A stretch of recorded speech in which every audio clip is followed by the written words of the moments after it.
हम स्टार्ट करेंगे gestational choriocarcinoma. Choriocarcinoma basically बहुत ज़्यादा एग्रेसिव मैलिग्नेंट ट्यूमर होते हैं आपके ट्रोफोब्लास्टिक सेल्स के। ट्रोफोब्लास्टिक सेल्स के बारे में मैंने आपको लास्ट वीडियो में भी बताया था कि जब एग और आपका स्पर्म जो है वो कंबाइन करके फर्टिलाइज्ड ओवम बनाएंगे, ठीक है। फिर उसकी 2 सेल स्टेज आएगी, 4 सेल स्टेज आएगी, 8 सेल स्टेज आएगी, 16 सेल स्टेज आएगी, 32 सेल स्टेज के ऊपर उसको हम कहेंगे कि ये है ब्लास्टोसिस्ट, ठीक है। ब्लास्टोसिस्ट में जो सेल्स होते हैं वो इस तरह से प्रेजेंट होंगे।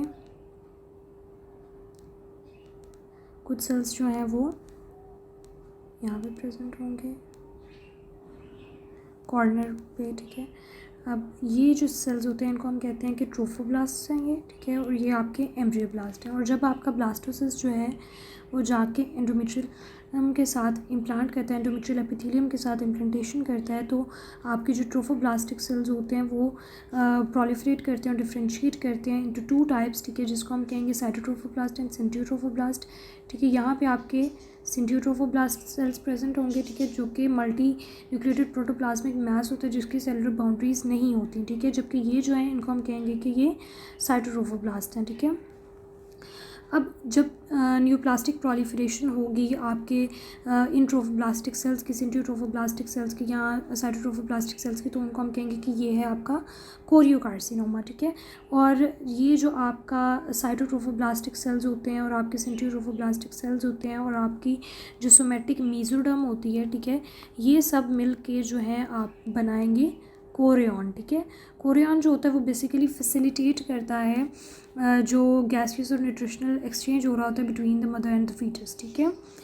अब आपका जो कोरियोकार्सिनोमा है ये 2 टाइप्स का होता है, गेस्टेशनल कोरियोकार्सिनोमा प्रेग्नेंट फीमेल्स में जो कि होगा, और नॉन गेस्टेशनल कोरियोकार्सिनोमा जो कि नॉन प्रेग्नेंट कंडीशन में होता है, ठीक है।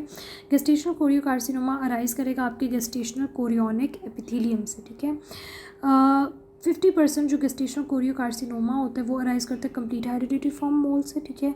जबकि 25% केसेस में अबॉर्शन के बाद अराइज कर सकता है, ठीक है। उसके अलावा नॉर्मल प्रेगनेंसी से हो सकता है, अराइज कर सकता है, एक्टोपिक प्रेगनेंसी में अराइज कर सकता है गेस्टेशनल कोरियोकार्सिनोमा।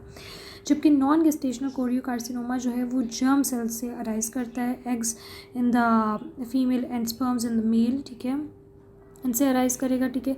ये बेसिकली टोटीपोटेंट सेल्स होते हैं जो कि किसी भी सेल में आगे डिफ्रेंशिएट कर सकते हैं, ठीक है। तो they give rise to the non gestational choriocarcinoma, ठीक है। अब हम स्टडी करेंगे गेस्टेशनल कोरियोकार्सिनोमा के क्लिनिकल फीचर्स। इसके अंदर जो फीमेल है वो प्रेजेंट करेगी ब्लडी ब्राउन वेजाइनल डिस्चार्ज होगा, ठीक है। जो ह्यूमन कोरियोगोनाडोट्रोपिन हार्मोन्स हैं उनके लेवल रेज्ड होंगे ब्लड में और यूरिन में, इवन आपके हेरिडिटरी फॉर्म मोल में भी लेवल्स रेज्ड है, लेकिन उससे भी ज़्यादा रेज्ड होंगे कोरियोकार्सिनोमा की कंडीशन में। ये हाईली इन्वेजिव होता है और मेटास्टेटिक ट्यूमर है, ठीक है। इसका हेमेटोजेनस स्प्रेड होगा सबसे पहले 50% जो है वो लंग्स के अंदर होता है, ठीक है। वेजाइना में 30 to 40% होगा, फिर ब्रेन में हो सकता है, लिवर में, बोन्स में, किडनीज़ में, ठीक है। ये आपने ये बहुत ज़्यादा इंपॉर्टेंट है, ठीक है। और ये आपने सीक्वेंस के साथ याद रखना है, ये एससीक्यू के अंदर पूछा गया है, ठीक है।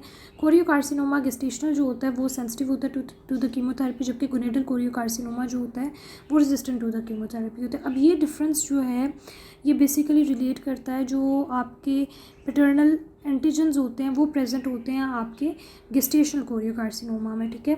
तो जब आप कीमोथेरेपी देंगे तो उन पैटर्नल एंटीजन्स के अगेंस्ट आपका जो मैटरनल इम्यून रिस्पॉन्स होता है वो भी एक्टिवेट हो जाता है, ठीक है। और ये दोनों मिल के जो है आपके ट्यूमर को क्लियर कर देते हैं, ठीक है।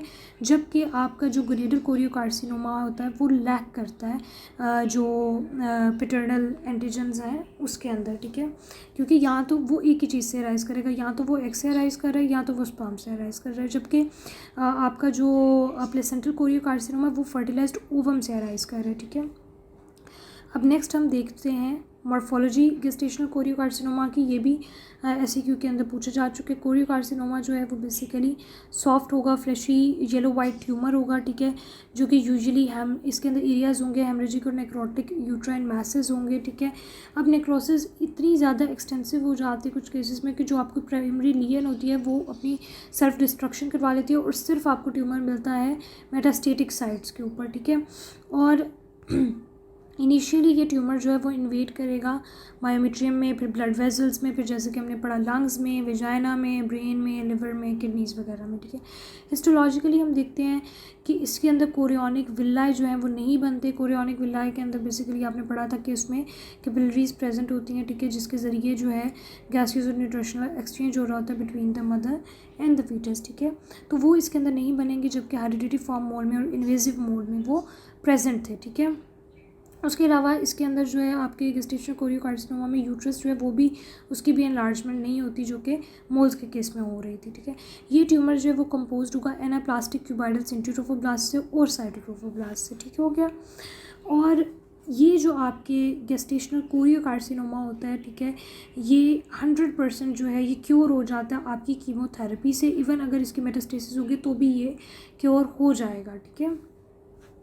अब नेक्स्ट हम देख लेते हैं प्लेसेंटल साइट ट्रोफोब्लास्टिक ट्यूमर, ठीक है। इसके अंदर हम देखेंगे कि न्यूप्लास्टिक प्रोलिफरेशन होगी आपके इंटरमीडिएट ट्रोफोब्लास्ट की, ठीक है, जो कि यहाँ पे डायग्राम में मैं आपको शो करवाती हूँ, ठीक है।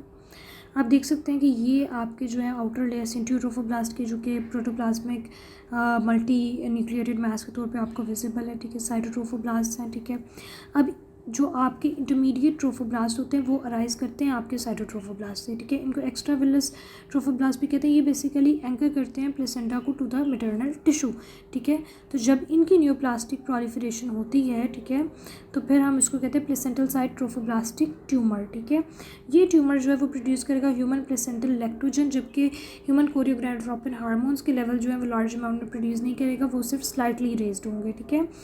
इसको भी हम कीमोथेरेपी से क्योर कर सकते हैं और सर्जिकली क्योर कर सकते हैं अगर ये कन्फाइंड हो एंडोमायोमेट्रियम तक सिर्फ, ठीक है। लेकिन अगर ये स्प्रेड कर जाता है तो फिर ये रिस्पॉन्ड नहीं करता कीमोथेरेपी को और इसका पुअर प्रोग्नोसिस होगा, ठीक है। That's it.